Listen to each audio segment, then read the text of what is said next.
विश्व संवाद केंद्र सहारनपुर के तत्वाधान में आद्य पत्रकार देवर्षि नारद जयंती के उपलक्ष्य में नगर के जनमंच हॉल में कार्यक्रम का आयोजन किया गया। वक्ताओं ने नारद जी के जीवन मूल्यों पर प्रकाश डालते हुए उनके व्यक्तित्व एवं कृतित्व से प्रेरणा लेकर सार्थक पत्रकारिता करने का आह्वान किया।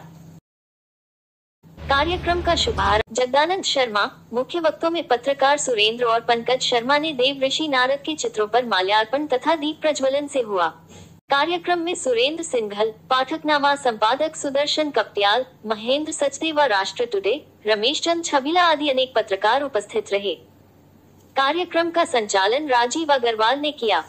संघ के महानगर प्रचार प्रमुख अरिहंत जैन, जिला बेहद से संजय धीमान, रजत जैन, संघ प्रचारक चक्षु, सुरेश कुमार, अमित कर्णवाल, शरद माहेश्वरी, देवेंद्र राणा, हिमांशु धवन, रविंद्र कुमार, राजेश चौहान, प्रवीण बोहरा, उमंग आदि का सराहनीय योगदान रहा। कार्यक्रम की भूमिका प्रस्तुत करते हुए संघ के वरिष्ठ कार्यकर्ता जगदानंद शर्मा ने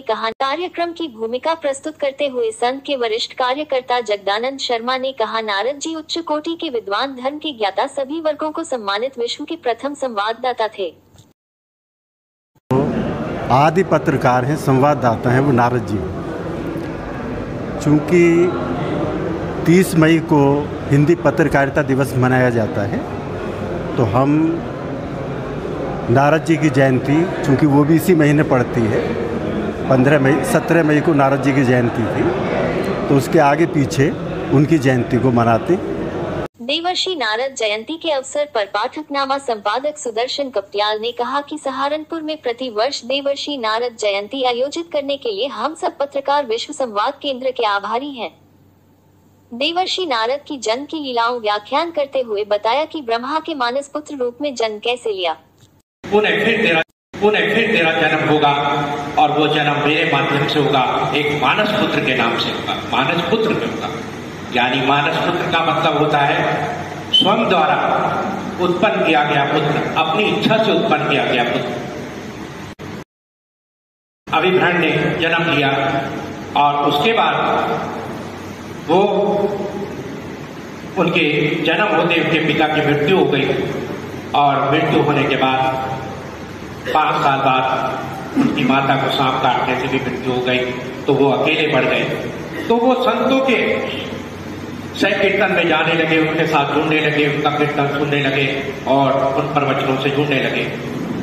तो एक दिन जब वो कीर्तन करते करते उनको एक दिव्य ज्योति दिखाई दी और उसमें देवता के स्वरूप दिखाई दिया। तो देवता का स्वरूप देखते ही उन्होंने कहा कि मैं इस जन्म में तुझे जन्म अपने स्वरूप में नहीं दिखाई दूंगा, पर अगले जन्म में मैं तुझे पूर्ण रूप से दिखाई दूंगा। तो कुछ समय बीतने के बाद, एक आयु पूर्ण करने के बाद, जब उनका नारद जी का पूर्ण जन्म होता है तो ब्रह्मा जी उनको मानस पुत्र के रूप में अपना स्थान देते हैं। तो ये एक सूक्ष्म रूप में कहानी है। नारद ग्रंथ आप पढ़ेंगे तो उसमें बहुत कुछ मिलेगा। तो इतिहास चलता रहा, पत्रकारिता चलती रही और पत्रकारिता का शुभारंभ 131 ईसा पूर्व, जब बताते हैं रोम से अखबार का, जिसे दैनिक पेपर में कहा जाता था, तो वो दैनिक पेपर क्या हुआ करता था, पत्थर होते, शिलापट होती, उन पर लिखा जाता था और दैनिक क्रियाओं को बताया जाता था। उस समय व्यापार की जितनी भी क्रियाएं होती थी, बैठकें होती थी, कोई भी तलवारबाजी हुआ करती थी तो उसे लिखा जाता था, शिलापटों में बताया जाता था। तो मध्यकालीन यूरोप में धीरे धीरे धातु का उस पर भी लिखना प्रारंभ हो गया। मेरठ से आए मुख्य वक्ता मेरठ से प्रकाशित पत्रिका राष्ट्रदेव के संपादक सुरेंद्र ने अपने संबोधन में कहा, श्री नारद जी विश्व के प्रथम पत्रकार थे। सभी धार्मिक ग्रंथों में उनका उल्लेख है। हमारे वहाँ जितने भी आप देखेंगे प्राचीन ग्रंथ हैं वो सब संवाद ग्रंथ हैं और सबसे अच्छा उदाहरण तो गीता है। गीता में तो संवाद के अलावा कुछ ही नहीं, दो लोगों का संवाद चल रहा है।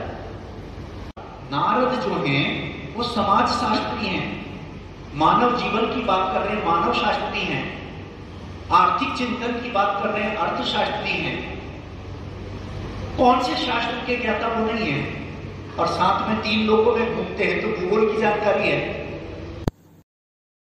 Social media activist Pankaj Sharma ने कहा, वर्तमान समय में सोशल मीडिया का प्रयोग के कारण प्रत्येक व्यक्ति पत्रकार है। सोशल मीडिया का प्रयोग किस रूप करना है, इसका हमें चिंतन करना चाहिए। और सत्य का ज्ञान हमें कैसे होगा? तट पर खड़े होकर तो वैसे भी एक ही पक्ष आपको दिखाई देगा। कई बार तो ऐसा होता है कि वो पक्ष आपको दिखाया गया होता है, आप देखते भी नहीं। क्या ये सत्य नहीं है कि पत्रकार बंधु, हमारे छायाकार बंधु हमारे कार्यक्रमों में, किसी भी कार्यक्रम में जाते हैं और कुछ फोटोग्राफ लेकर सत्य को जानने का प्रयास, तो सत्य के लिए तो धारा में कूदना पड़ेगा, उस हलाहल का आपको हिस्सा बनना पड़ेगा, उसमें क्षति भी हो सकती है। उसके बिना कैसे पत्रकारिता? और मैं ये इसलिए कह रहा हूं कि अब ये मीडिया का नाम जो है, ये पत्रकारिता की जो कह लीजिए प्रोफेशन है, अब उसमें कहीं ना कहीं हम सब शामिल हैं। अब समाज जगत में रहने वाला प्रत्येक व्यक्ति, जागरूक व्यक्ति, थोड़ा भी जागरूक है तो वो अपने आप में एक पत्रकार है। हमें पत्रकार बनाया है इसने, ये तो हमारे हाथ में। अब ये केवल उनके लिए नहीं है जो समाचार पत्र छापते हैं या जो शाम को चैनल पे बैठते हैं। अब हम सब पत्रकार हैं, इसलिए हमें इसके बोलने का, इस प्रोफेशन के आकलन का, इसकी विवेचना का अधिकार भी मिलता है।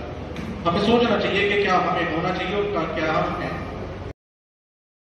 अध्यक्षीय संबोधन भाषण में बोलते हुए वरिष्ठ पत्रकार डॉक्टर वीरेंद्र आजम ने कहा, पत्रकारिता में संवाद को अलंकृत करने के लिए शब्दों का पूर्ण ज्ञान होना बहुत अधिक जरूरी है।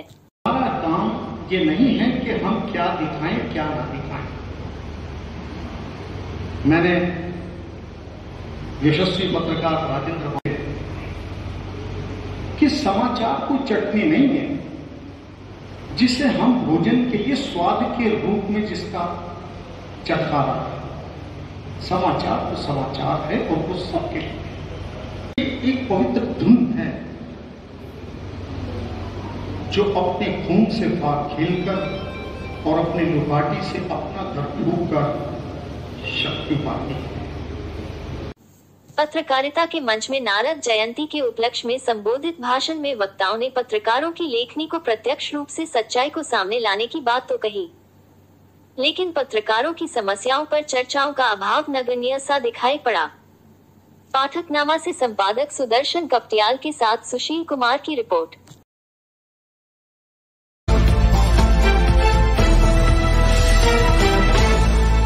PN पाठकनामा।